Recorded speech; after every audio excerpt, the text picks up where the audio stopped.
नमस्कार, मी प्रणिता बोरसे. जय महाराष्ट्रमध्ये आपलं स्वागत. जय महाराष्ट्रच्या सर्व प्रेक्षकांना सर्वप्रथम दीपावलीच्या खूप खूप शुभेच्छा. आणि ही तुमची दिवाळी आणखी खास करण्यासाठी जय महाराष्ट्र घेऊन आलेला आहे एक खास कार्यक्रम. आणि आम्ही या कार्यक्रमातून तुम्हाला वाटणार आहोत अक्षर फराळ. तर चला मान्यवरांच्या उपस्थितीत ऐकूयात छान कविता आणि गझल. तुमच्यासाठी ही छान पेशकश. माझ्यासोबत 4 कवी जोडले गेलेले आहे. मी सर्वप्रथम त्या सर्वांचं स्वागत करते. सर, जय महाराष्ट्रमध्ये तुमचं स्वागत. खरं तर आपल्यासोबत आज जोडले गेले आहे कवी आणि लेखक प्रशांत डिंगणकर सर. त्यांचा अल्प परिचय देते. महाविद्यालयीन जीवनानंतर सलग 4 वर्ष साहित्य यात्रा या ग्रंथयात्रेत माहिती आणि जनसंपर्क अधिकारी म्हणून त्यांनी काम केलं आणि महाराष्ट्रभर भ्रमंती त्यांनी केलेली आहे. अनुक्रमणिका हा त्यांचा ललित संग्रह 2014 साली प्रकाशित झाला होता, ज्याला पुरस्कार देखील मिळालेला आहे. त्यांच्याकडेच मी थेट जाणार आहे. सर, जय महाराष्ट्रमध्ये तुमचं स्वागत. आणि तुमच्या कविता ऐकायला आज फार आवडेल. तुम्ही सांगा की काय या दिवाळी निमित्त आपण वेगळं असं प्रेक्षकांपर्यंत दर्शकांपर्यंत पोहोचवू शकतो? नक्की नक्की. नमस्कार, मी प्रशांत डिंगणकर. माझा परिचय करून दिलेला आहेच. आपण दिवाळी निमित्त भेटतोय. खूप आनंदाचं वातावरण आहे आणि आपल्या चॅनलचं नावच जय महाराष्ट्र आहे. मैफिल मुंबईत होते, त्यामुळे मला एक छान निमित्त आहे दिवाळी साजरी करत असताना. यावर्षी जसं दिवाळीला मराठवाड्याच्या पुराचं एक सावट आहे, एक दुःखाची झालर आहे, ती तुमच्या आमच्या सगळ्यांच्याच काळजात आहे. प्रत्येकजण तिथे मदत करतो आहेच, तशी साहित्य वर्तुळातही लोक मदत करत आहेत. आणि या मैफिलीला एक निमित्त असं आहे की यावर्षी कविश्रेष्ठ नारायण सुर्वे यांचं जन्मशताब्दी वर्ष आहे. जेव्हा एखादी काव्य मैफिल मुंबईत जय महाराष्ट्र नावाने न्यूज चॅनलमध्ये सुरू होते, महाराष्ट्र म्हटलं की अशी अनेक मोठी माणसं आठवतात. आज खरं तर ह्या मैफिलीमध्ये आम्ही कविता आमच्या वाचणार आहोतच, कवितेची सेवा आमच्या हातून घडणार आहेच, पण त्यासोबतच या सगळ्या काव्य यात्रेमधली मोठी माणसं या सगळ्यांना आम्हाला भेटली. त्यांच्या काही आठवणी, त्यांचे काही किस्से, हे सुद्धा आम्ही तुम्हाला नक्की सांगणार आहोत. आणि म्हणूनच काव्य मैफिलीची सुरुवात करत असताना ज्यांचं जन्मशताब्दी वर्ष आहे ते नारायण सुर्वे यांची एक छोटीशी मी आठवण तुम्हाला सांगतो. कारण नारायण सुर्वेंनी मुंबईतल्या गिरण गावातल्या मराठी माणसाची, गिरण गावातल्या संघर्ष करणाऱ्या सामान्य माणसाची व्यथा, कथा आपल्या कवितेतून मांडली. खऱ्या अर्थानं त्या माणसाला कवितेतून जिवंत केलं आणि पद्मश्रीपर्यंत नारायण सुर्वेंचा सन्मान झाला. त्याच नारायण सुर्वेंना मी एकदा भेटलो. खरं तर अनेक वेळा भेटी झाल्या. मी माझ्या नोकरीचं आटपून रेल्वेने प्रवास करत होतो. मी राहत होतो बदलापूरला आणि ठाणा स्टेशनपर्यंत मी आलो. गाडी बदलायची होती, संध्याकाळची गर्दीची वेळ होती आणि मग प्लॅटफॉर्मवर उतरलो तर त्या गर्दीमध्ये सहज असा धावत पुढे निघावं आणि समोर दिसले नारायण सुर्वे. मी सर म्हटलं, इथे कुठे जात आहे, एवढ्या रात्री काय करताय? तर म्हणाले, एका कार्यक्रमावरून मी निघालो आहे. तू कोण? म्हणाले. मी माझा परिचय सांगितला. तेव्हा मी एका वर्तमानपत्रात काम करत होतो. आणि मग म्हटलं, सर आता तुम्ही चढणार कसे या गाडीमध्ये, कर्जतला जायचं आहे? ते म्हणाले, जमेल, जसं आतापर्यंत आलो तसंच. खरं तर नारायण सुर्वेंचा प्रवास तुम्हाला सगळ्यांनाच माहीत आहे, अत्यंत संघर्षाचा आहे. आणि मला त्या क्षणी पाहिलं, त्यांचा आत्मविश्वास पाहिला. प्रचंड गर्दी, माझं धाडस होत नाही, अशा संध्याकाळची वेळ आहे आणि ते म्हणतात की चढेन.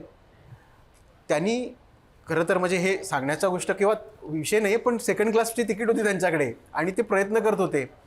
मग मी म्हटलं, सर थांबा, माझा त्यावेळी फर्स्ट क्लासचा पास होता. आम्ही दोघंही फर्स्ट क्लासला चढलो. त्यांना मी चढवलं. ते राहत होते निरळला, मी राहत होतो बदलापूरला. मी त्यांना रात्री, म्हणजे ही साधारणतः 8:30-9ची वेळ असेल, मी त्यांच्याबरोबर गेलो पुढे. त्यांच्या घरापर्यंत त्यांना सोडलं. मग ते घरी निघून गेले. मी परत आलो. म्हणजे इतकी साधी माणसंही महाराष्ट्रानं पाहिली, इतकी मोठी माणसंही पाहिली आणि सामान्यामध्ये माणसात राहून सामान्य माणसाचं दुःख वास्तव समजून घेऊन कवितेच्या कागदावर उमटवणारी माणसं सगळी पाहिली. त्यातील नारायण सुर्वे होते. जन्मशताब्दी वर्षानिमित्त ह्या काव्य मैफिलीला सुरुवात करताना मी तुम्हाला पहिल्यांदाच नारायण सुर्वेंची कविता ऐकवणार आहे. आणि मग जय महाराष्ट्र चॅनल आहे, जय महाराष्ट्राच्याच प्रणिताला मी विनंती करतो की छान नारायण सुर्वेंची कविता ऐकव आणि मग आपण मैफिलीला सुरुवात करूया. नक्की सर, तुम्ही जसं सांगितलं संघर्षमय असे होते कवी नारायण सुर्वे. आणि त्यांची त्या काळात जो प्रगल्भ विचार मला भावलाय, मी तो वाचून दाखवते. कवितेचं शीर्षक आहे तेव्हा एक कर. जेव्हा मी या अस्तित्वाच्या पोकळीत नसेन तेव्हा एक कर. तू निशंक मनाने डोळे पुस. ठीकच आहे 4 दिवस धपा पेल, जीव गदगदेल. उतू जाणारे हुंदके आवर, कढावर नवे हिरवे चुडे भर. उगीचच चिर वेदनेच्या नादी लागू नको. खुशाल खुशाल तुला आवडेल तसे एक नवे घर कर. मला स्मरू न कर, हवे तर मला विस्मरू न कर. नारायण सुर्वेंची आपण कविता ऐकलेली आहे आणि हा सगळा कवितेचा प्रवास आहे. म्हणजे आम्हाला अनेक ठिकाणी माणसं अशी भेटतात की ती सहज विचारतात कशी सुचते रे कविता. तर विनोद पितळे नावाचा कवी आहे, त्याने फार त्याच्यावर समर्पक उत्तर दिलं आहे. तो असं म्हणतो, तिनं विचारलं कशी सुचते रे कविता, तिनं विचारलं कशी सुचते रे कविता. मी तिच्या पापण्यांवर अलगद फुंकर मारली आणि म्हटलं ही अशी. ही विनोद पितळेचा कलाविष्कार झाला. पण प्रत्येकाला वेगवेगळ्या मार्गाने कविता सुचत असते किंवा त्याचा भाव वेगळा असतो. काही कवी आपल्यामध्ये असेही आहेत की तिनं विचारलंच कशी सुचते रे कविता, तर घट्ट मिठी मारून अशी सुचते रे कविता असे सांगणारेही कवी आहेत. त्यामुळे कवीचा व्यक्त होण्याचा, कशी सुचते सांगण्याचा योग वेगळा. पण माझ्या बाबतीत सांगायचं झालं तर फार छान आठवण आहे माझी. आम्ही ठाण्याला ज्ञानसाधना कॉलेजमध्ये शिकलो आणि ज्ञानसाधना कॉलेजमध्ये आम्ही जेव्हा प्रवेश घेतला तेव्हा त्या कॉलेजमध्ये प्राध्यापक प्रवीण डवणे, अशोक बागवे, प्रज्ञादया पवार ही सगळी मोठी माणसं प्राध्यापक म्हणून काम करत होती. आणि त्यामुळे एक भारलेलं वातावरण होतं. कोवळ्या वयात आम्ही सगळे काहीतरी स्वप्न पाहणारी मुलं होतो. अशा वेळी प्राध्यापकाने कसे संस्कार केले पाहिजेत, कसं दिशा दाखवली पाहिजे, असं एक चांगलं वातावरण त्यावेळी होतं. त्यापूर्वी श्याम फडके आमचे प्रिन्सिपल होते. त्याच्यानंतर दाऊद दळवी आमचे इतिहासतज्ञ, ते आमचे प्रिन्सिपल होते. एक सुंदर वातावरण होतं. आणि ह्या सगळ्या वातावरणात मला भेटलेले पहिले कवी म्हणजे प्राध्यापक प्रवीण डवणे सर. त्यांनी आमचं आयुष्य बदलून टाकलं. कविता एक त्यांचा वर्ग म्हणजे डवणे सरांचा वर्ग म्हणजे प्रचंड भरलेला.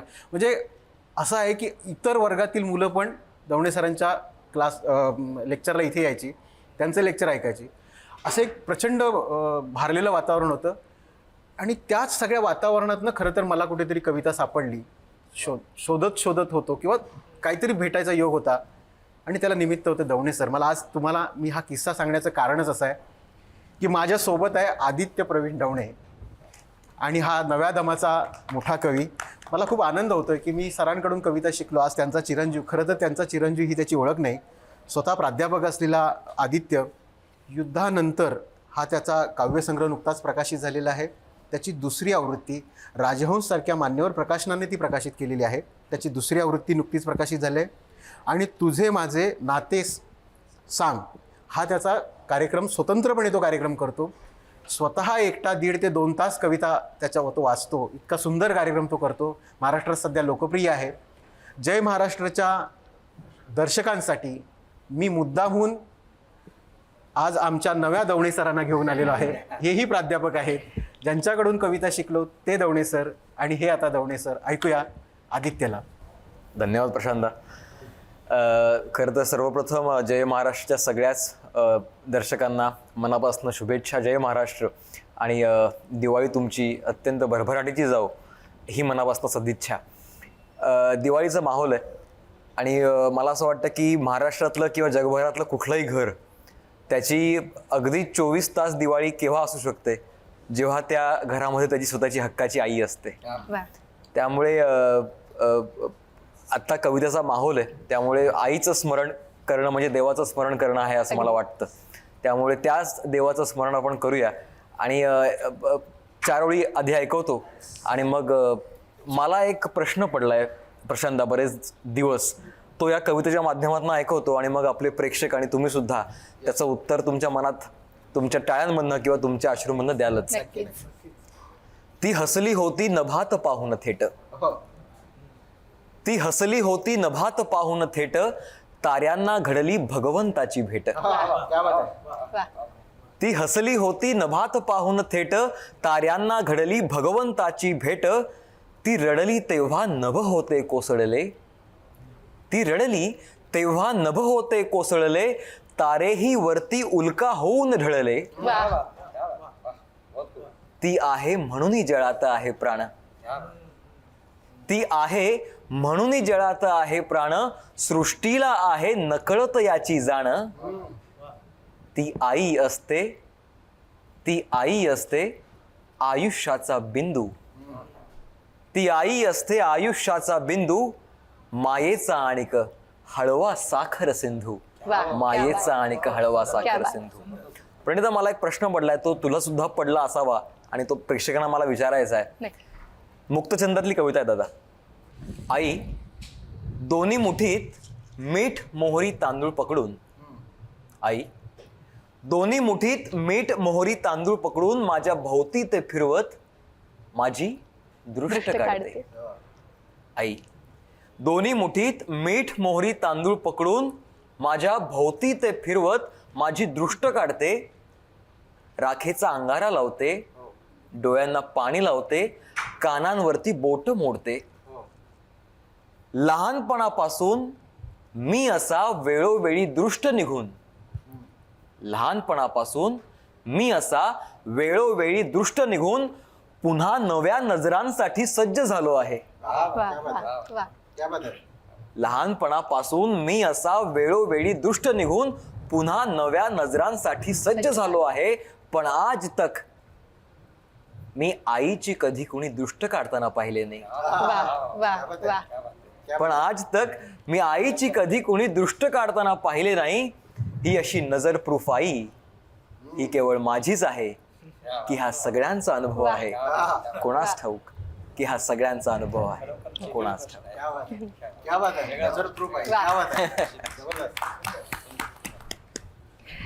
सर, याच कवितांसंदर्भात मला कायम पडलेला प्रश्न असा असतो की एखाद्या कवीला भेटणं, त्याचं घर बघणं, लेखकाबाबत उत्सुकताही असते. तर कोणत्या लेखकांना तुम्ही आतापर्यंत भेटला आहात आणि तुमचा त्याबाबतचा अनुभव कसा आहे? खरं तर ना, माझ्या बायोडेटामध्ये मी जो मगाशी हिने उल्लेख केला तो माझा काळ आयुष्यातला खूप महत्त्वाचा होता. म्हणजे कॉलेज जीवनामध्ये सगळी मोठी माणसं, दवणे सर, बागवे सर, मोठी माणसं पाहिली. ते आम्हाला कॉलेजला अनेक जणांना भेटण्यासाठी बोलवत होते. त्यानंतर मी 3.5 वर्ष महाराष्ट्रभर पुस्तक विकत फिरलो. साहित्य यात्रा, ग्रंथयात्रेतून संपूर्ण महाराष्ट्रभर आम्ही सलग पुस्तक विकत फिरत होतो. गावोगावी जायचो, लेखकांना भेटायचो, लोक यायची. खूप मोठा तो कालखंड होता. खूप शिकवत गेला आणि त्या काळात खूप माणसं मला भेटली. आणि म्हणजे वपूंना भेटलो मी, शांताबाईंना भेटलो, नादो महानोरांना भेटलो, गप प्रधानांना भेटलो, बाबा कदमांना भेटलो. अशी खूप माणसं आहेत. म्हणजे आता मला व्यंकटेश माडगूळकरांना जवळून पाहिलं. आणि मला हे सगळं पाहायला खरं तर आम्हाला दवणे सरांनी शिकवलं की अरे, ते नेहमी म्हणायचे की प्रत्येक क्षेत्रातला हिमालय तुम्ही बघा, नाहीतर रस्त्यावरच्या स्पीड ब्रेकरना तुम्ही हिमालय सर म्हणाल. ही हिमालयासारखी मोठी माणसं बघता आली. त्याच्यातलं एक माणूस गप प्रधान. छान किस्सा आहे. पुण्यामध्ये आमच्या ग्रंथ प्रदर्शनाचं उद्घाटन होतं, 25वा प्रदर्शन होतं. मी इकडून कुठून तरी नंबर मिळवला, प्रधान सरांना फोन केला. सर म्हटलं आमच्या या तारखेला उद्घाटन आहे, तर तुम्ही यावं असं आमची इच्छा आहे, तुमच्या हस्ते व्हावं उद्घाटन. ते म्हणाले येतो. पण म्हटलं मी भेटायला येतो पत्र घेऊन. ते म्हणाले काही गरजेचं नाही, मी तुमचा नंबर सांगा, ठिकाण वेळ वगैरे डायरीत लिहितो, मी येतो. कार्यक्रमाच्या आदल्या दिवशी फोन केला. सर म्हटले तुम्हाला भेटायला येतो. ते म्हणाले काहीच नाही, आमचा परिचय नाही. म्हटलं येतील की नाही. ते म्हणाले नाही नाही काय, मी येतो, काहीच चिंता नाही. कार्यक्रमाच्या दिवशी परत सकाळी फोन केला. हो म्हणाले मी येतोय. ओके. कार्यक्रमाच्या वेळी ते आले, अगदी वेळेत आले, साध्या रिक्षाने आले, साधा राहायचा माणूस.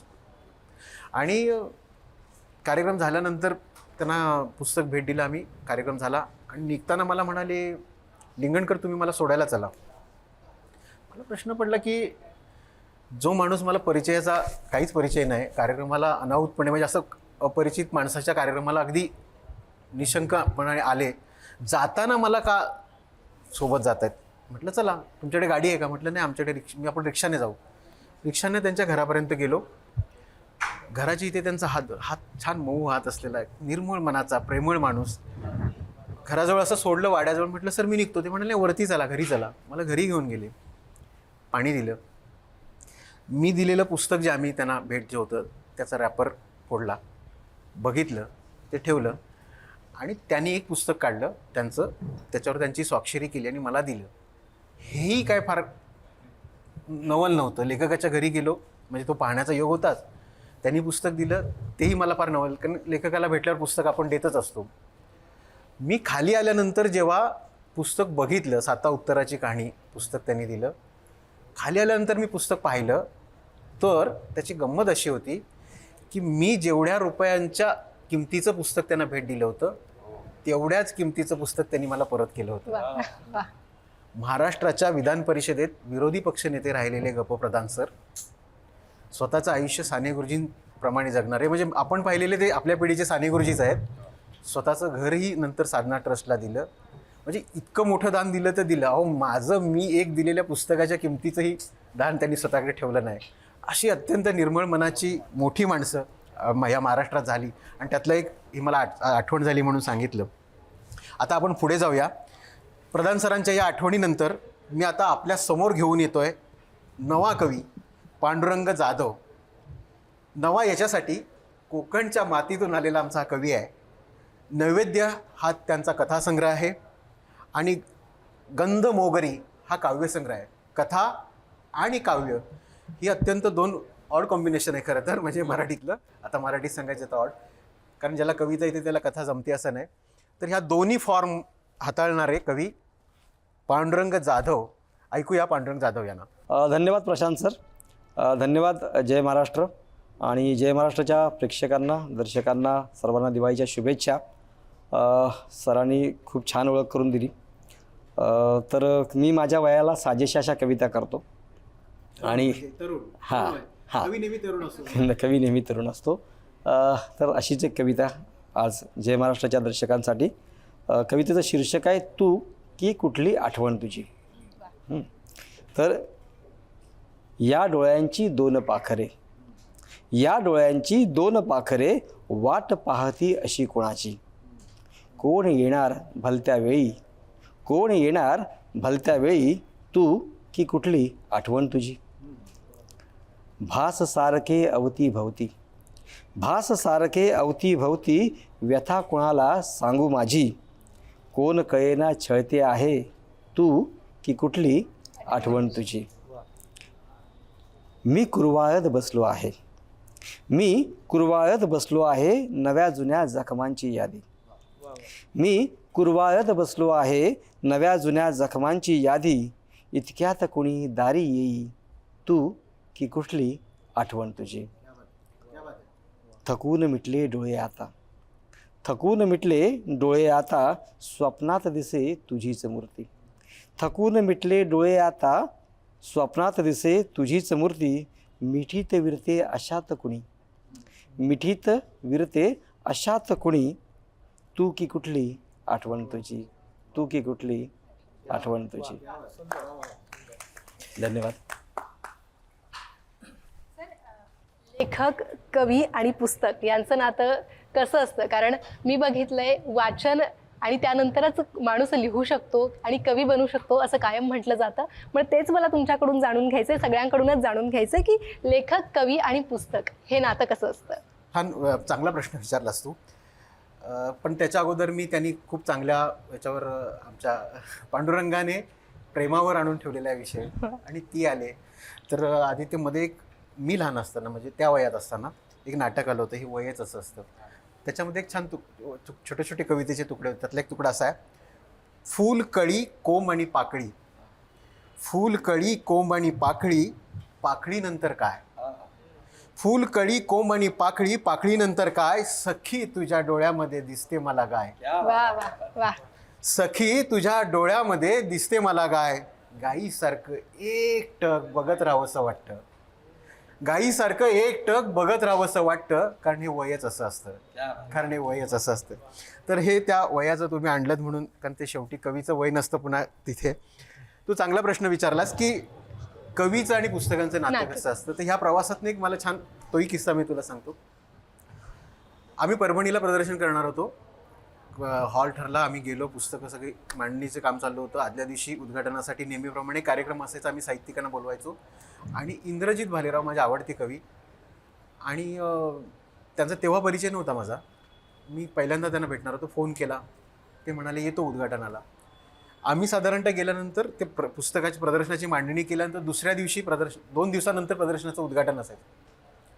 तर आम्ही आलो, मांडणी करत होतो आणि अत्यंत बेसावध क्षणी आम्ही अगदी बनियन वगैरे घालून असं दरवाजा बंद करून त्या हॉलमध्ये पुस्तकांची मांडणी करत असताना दरवाजा खटखटवला म्हणून बघायला गेलो.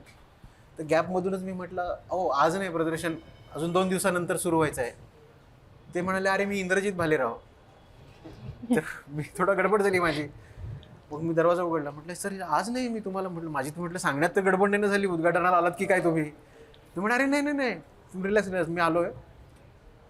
ते आले, म्हणाले मला माहिती आहे उद्घाटन 2 दिवसानंतर आहे. ते एवढ्यासाठी आले, म्हणाले तुम्ही आता नवीन कोरी पुस्तकं घेऊन आला आहात, ती मांडता आहात, मला नव्या कोऱ्या पुस्तकाचा वास आवडतो, तो वास घ्यायला मी आलो. लेखक कवीच्या पुस्तकाचा किंवा त्याचं नातं काय, तर त्याचं हे उदाहरण आहे. तो असा असतो, त्या गंधाला म्हणजे घरी पुस्तक असणं, पुस्तक बघणं, ग्रंथालयात जाणं म्हणजे आणि नव्या पुस्तकाचा वास घेणं, हेच नातं आहे कवीचं, लेखकाचं आणि पुस्तकाचं. अगदी. आणि हे असं तरल आहे, त्याला खरं तर दुसरे काय शब्द सांगता येणं अवघड आहे. आता ह्या किस्सानंतर आपण पुढच्या कवीकडे जाऊया. नक्की. सुनील तांबे. गझल हा काव्यप्रकार मराठी साहित्यात कविवर्य सुरेश भट यांनी आणला आणि आता तो अगदी उत्तम पद्धतीने रुळला.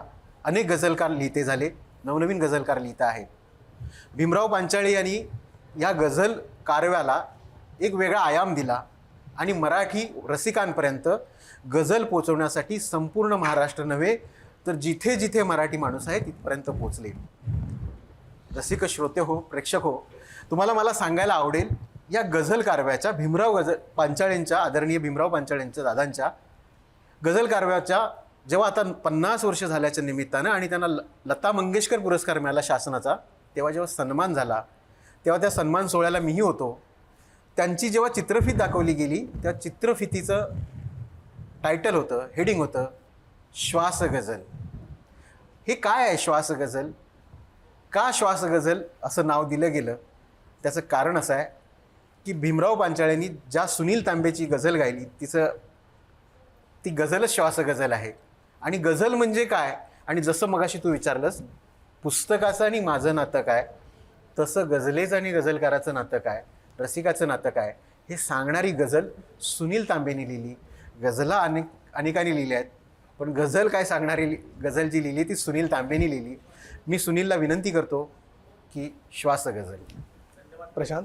आणि जय महाराष्ट्र वाहिनीच्या सर्व प्रेक्षकांना जय महाराष्ट्र आणि दिवाळीच्या शुभेच्छा.